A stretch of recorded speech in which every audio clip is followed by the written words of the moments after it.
Hello friends, good morning. Student, in last video we saw up to question number 8. Today we will see from question number 9. So let's get started. Question number 9. Write the names of the animals living on trees. तो students यहाँ पर question क्या पूछा गया है कि जो trees के ऊपर एनिमल्स रहते हैं उनके नेम्स यहाँ पर हमें लिखने हैं. Squirrels, monkeys, crows, owl, parrots, kites, bats etcetera. Number 10. What are the flowers that florist sell. तो कौन से फ्लावर्स है जो फ्लोरिस्ट बेचते हैं, मतलब जो फ्लावर बेचने वाले होते हैं उन्हें क्या कहते हैं? Florist. Answer is rose, marigold, lotus, mogra, hibiscus, night queen, करेन and dhatura flowers. Number 11. What did Ratan see in his grandfather's garden? तो रतन ने अपने ग्रैंडफादर के गार्डन में क्या क्या देखा था? रतन saw various flowers, vegetable bushes and creepers. She also saw plants of crops and pulses and tall trees. Number 12. Which plants do you grow in pots at your place. तो हम कौन से फ्लावर्स ग्रो करते कौन से plants grow करते हैं? I grow plants like basil, money plant, roses, periwinkle, marigold etcetera in pots. तो हम कौन से ये प्लांट्स है जो पोट्स में ग्रो करते हैं? तो basil, money plant, rose, periwinkle, marigold etcetera. Number 13. Which flowers are there in the garden of your school. तो स्कूल के गार्डन में कौन से फ्लावर्स है? Flowers like marigold, periwinkle, jasmine, करेन, roses, hibiscus and mogra are there in the garden of my school. Number 14. Where are flowers grown. Flowers कहाँ पर grow होते हैं? Flowers are grown in gardens, small pots, fields, nurseries, schools and in yards of houses. तो flowers gardens में grow होते हैं. Small pots मतलब जो छोटे छोटे गमलाज होते हैं उसके अंदर, फिर फील्ड्स मतलब कि खेत में, नर्सरीज़ में, स्कूल में एंड जो घर का आंगन होता है वहाँ पर. Number 15. What are prop roots. Prop roots किसे कहते हैं? The roots that grow out of the branches of the banyan tree are called its prop root. तो जो रूट्स होते हैं वो कहाँ पर ग्रो होते हैं? ट्री की जो ब्रांचेस होती है, बनियान ट्री की जो ब्रांचेस है उसके ऊपर जो रूट्स ग्रो होते हैं उसे क्या कहते हैं? Prop roots. Next question number 7. Answer the following questions. Are there any things in your house which have designs of flowers made on them like clothes, sheets, vase, etc. So यहाँ पर question है कि आपके घर में कोई ऐसी चीज़ें हैं जिसके ऊपर फ्लावर्स की डिज़ाइंस है. Answer is yes, there are many things in my house which have designs of flowers made on them. तो हमारे घर में बहुत सारी ऐसी चीज़ें हैं जिसके ऊपर फ्लावर की डिज़ाइंस बनाई गई है. For example, bed sheets, cushion covers, curtains, pillow covers, bags, sofa covers, covers of the washing machine, tablecloth, my grandfather's shoulder bags, etc. तो ये सारी चीज़ों के ऊपर फ्लावर की डिज़ाइंस है. Question number 2.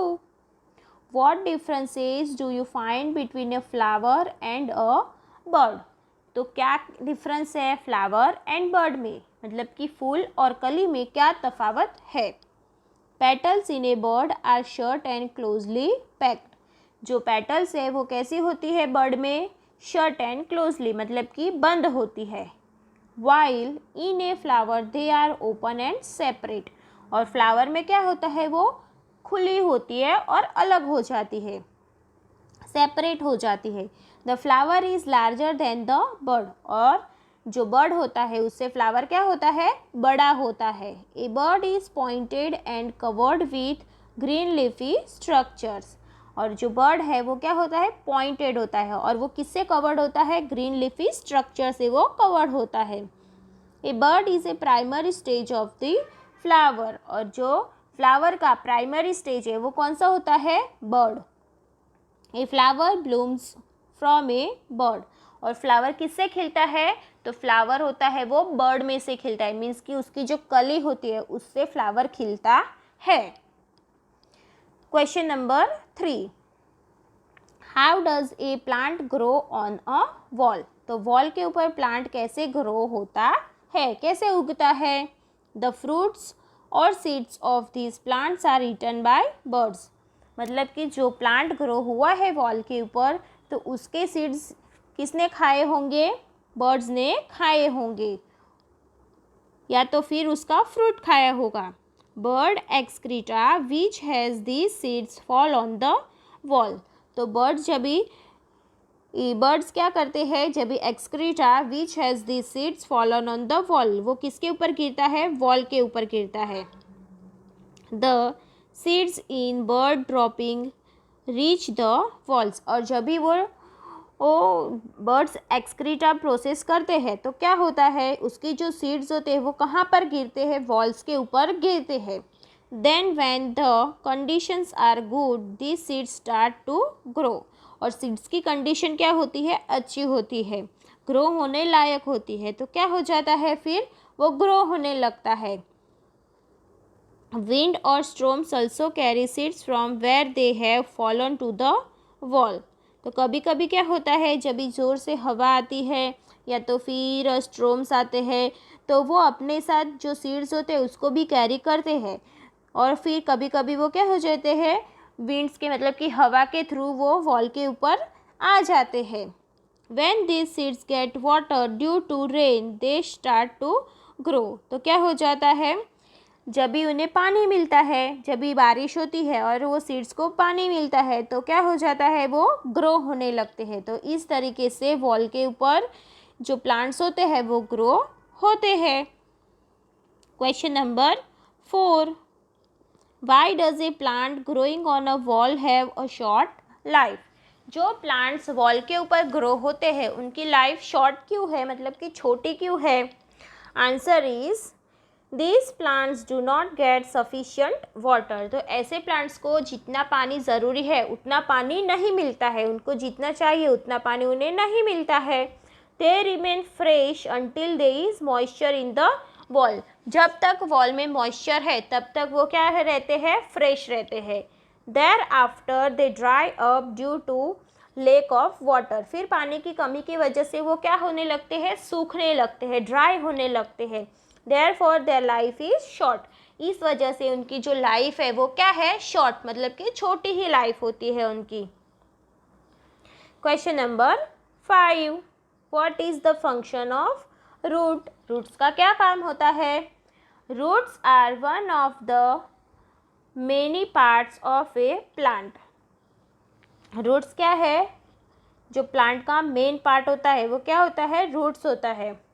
Its function is to support the tree and to absorb water from the soil and reach it to the various part of the plant through stems. तो roots का जो main काम होता है, उसका जो main function है वो क्या है, ट्री को सपोर्ट करना है और सॉइल में से वाटर को एब्जॉर्ब करना है, और वो जो वाटर उसने जो एब्जॉर्ब किया है उसे कहाँ तक पहुँचाना है, उसे various part of the plant के अलग अलग भाग में उसे पहुँचाना है। और वो किसके थ्रू पहुंचाता है, स्टेम के थ्रू अलग अलग भागों में पानी को सप्लाई करता है। Roots stay in the soil and holds the plant in place even where there are strong wind, cyclones और हैवी रेनफॉल। और रूट्स क्या करता है, roots stay in the soil, कहाँ पर वो रहता है, सॉइल के अंदर, and holds the plants in place, और प्लांट को क्या करता है, वो होल्ड करके रखता है, मतलब कि पकड़ के रखता है, चाहे स्ट्रॉन्ग विंड्स हो, साइक्लोन हो या तो फिर हैवी रेन, मतलब कि बहुत ज़्यादा तेज़ बारिश हो, फिर भी उसका काम क्या है, जो प्लांट है उसे क्या करना है, होल्ड करना है, मतलब कि उसे अपनी जगह पर पकड़ के रखना है। So it is the function of roots. Question number 6, give some information about Kabirvad, तो यहाँ पर हमें कबीर वर्ड के बारे में जानकारी लिखनी है। information about Kabirwad. Answer is Kabirwad is a colossal banyan tree growing on the banks of the Narmada river. तो जो कबीरवड है वो क्या है, बहुत ही पुराना एक बनियान ट्री है और वो कहाँ पर ग्रो हुआ है, तो वो नर्मदा रिवर है उसके किनारे पर वो ग्रो हुआ है. It is located next to Karnali of Chanod in Bharuch. और कहाँ पर है वो, भरूच जिले में चानोड, वहाँ पर वो लोकेटेड है. Innumerable prop roots have grown out of its many branches. और बहुत सारे प्रॉप रूट्स है वो वहाँ पर ग्रो हुए हैं. बहुत सारे ब्रांचेस, मैनी ब्रांचेस है उसके, और बहुत सारे ब्रांचेस है. जो कबीरवड है उसकी ब्रांचेस क्या है, बहुत सारी है, मैनी ब्रांचेस है. और वहाँ से कैसे वहाँ पर प्रॉप रूट्स, वहाँ पर बहुत सारे प्रॉप रूट्स भी है. उसके जो कबीरवड है उसके प्रॉप रूट्स भी क्या है, बहुत सारे हैं. The tree is spread over a very large area. और जो ट्री है वो बहुत ही लार्ज एरिया में स्प्रेड हुआ है. Its prop roots which are thick like pillar support this huge tree. और उसके जो प्रॉप रूट्स है वो कैसे है, थिक पिलर की तरह है. और वो इतने बड़े जो ह्यूज ट्री है, इतना बड़ा, उसे क्या करते हैं, सपोर्ट करते हैं. ओके स्टूडेंट्स, तो आप लोगों को समझ में आया कबीरवड के जो प्रॉप रूट्स है वो क्या करते हैं, कबीरवड को सपोर्ट करते हैं. Question number 8.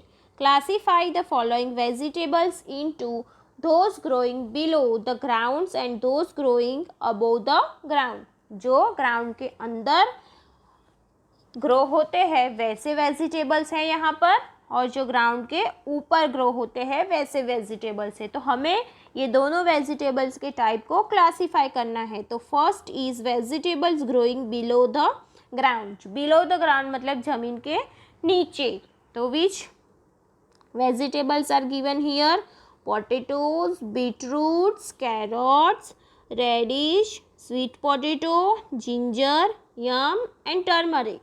So these vegetables are grown under the ground, means कि below the ground. Next is vegetables growing above the ground. So यहाँ पर ऐसे वेजिटेबल्स लिखने हैं हमें, इसमें से ऐसे वेजिटेबल क्लासीफाई करने हैं जो वेजिटेबल्स अबोव द ग्राउंड मतलब कि ग्राउंड के ऊपर ग्रो होते हैं. So the vegetables are brinjals, tomatoes, cauliflower, cabbage, chilies, sweet peas, bottle gourd, cucumber, bitter gourd, and last is ivy gourd. So these vegetables are grown above the ground. So students, यहाँ तक आप लोगों को समझ में आ गया होगा. So chapter number 11 in the orchard is finished here. Thank you students. And student, one thing also, you have to write this all the questions in your workbook. Okay students, तो ये सारे जो क्वेश्चन आंसर है वो आप लोगों को workbook में अच्छे से फिलअप करना है और उसे लर्न करना है. और हमने जो टेक्स्ट बुक में सारे क्वेश्चंस देखे थे वो भी आप लोगों को फिलअप करने हैं. Thank you students.